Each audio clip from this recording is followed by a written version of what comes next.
எப்போவுமே நல்லவங்களுக்கு தான் கஷ்டம் வரும் போல இருக்குது. இந்த பாண்டியன் ஸ்டோர்ஸில் பழனியோட கதையை பார்த்தா எனக்கு ரொம்ப கஷ்டமாக இருக்குதுங்க. அவர் எவ்வளோ நல்ல ஒரு ஹியூமன் பீயிங். அவர் சொல்லுவார், யார் காலையாச்சும் நான் மிதிச்சா கூட 1000 தடவை சாரி கேட்பேன்டா நான், என்னை போய் இப்படி பழிலாம் போடுறாங்க அப்படின்னு சொல்லும்போது ரொம்ப கஷ்டமாக இருந்துச்சு.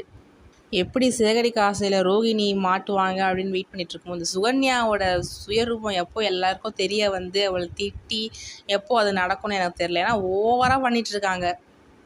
ஆனால் இந்த கஷ்டத்துலேயும் எனக்கு என்ன இன்னொரு சந்தோஷம்னா, மீனா வந்து கண்டுபிடிச்சிட்டாங்க. இவங்க இப்படி தான், சித்தப்பா இந்த மாதிரிலாம் பண்ணியிருக்க மாட்டார், இவங்க வந்து ஏதோ அவங்க பண்ணுறாங்க அப்படின்றத கண்டுபிடிச்சிட்டாங்க. அது வரைக்கும் சந்தோஷம். மீனாக்காச்சும் தெரிஞ்சுதே அப்படின்ட்டு. ஸோ பழனிவேல் வந்து இந்த மாதிரி பழி போட்டுருவாங்கல்ல, அதுக்கப்புறம் வீட்டுக்கு வெளில வந்து அழுவார்ல, அதெல்லாம் ரொம்ப நேச்சுரலாக சூப்பராக ஆக்ட் பண்ணிட்டு இருந்தார். ரொம்ப கஷ்டமாக இருந்துச்சு பார்க்கறதுக்கு. ஒரு ஜாலியாக ஃபன்னாக நம்ம எவ்வளோ சிரித்து பார்த்த ஒரு மனுஷனை திடீர்னு இந்த அளவுக்கு தள்ளி விட்டா சேடாக எப்படி இருக்கும்?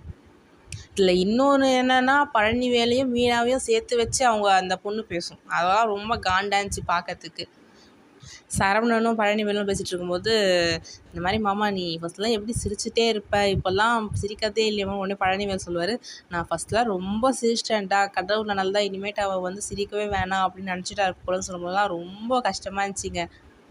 ஸோ இதுக்கப்புறம் எப்படி அந்த உண்மை வெளில வரும் அதெல்லாம் தெரில. ஸோ பழனிவேலாச்சும் சொல்லணும். பழனிவேலுக்கு என்ன எனக்கு தெரிஞ்சுன்னா, இதுக்கு நம்ம ப்ராப்ளமையும் இன்ஃப்யூஸ் பண்ணணும் அவங்க வீட்டில் அப்படின்னு நினைக்கிறாரு என்னன்னு தெரில. ஸோ ஓப்பன் அப் பண்ணால் நல்லாயிருக்கும், பார்க்கலாம் என்ன நடக்குதுன்ட்டு. ஸோ மீனா வந்து எனக்கு தெரிஞ்சு இந்த விஷயத்த வந்து கூடிய சீக்கிரம் கண்டுபிடிப்பாங்கன்னு நினைக்கிறேன். மீனா இருக்க பயமே. பார்க்கலாம் கைஸ், உங்கள் கருத்துக்களை கமெண்ட் செக்ஷனில் ஷேர் பண்ணுங்கள்.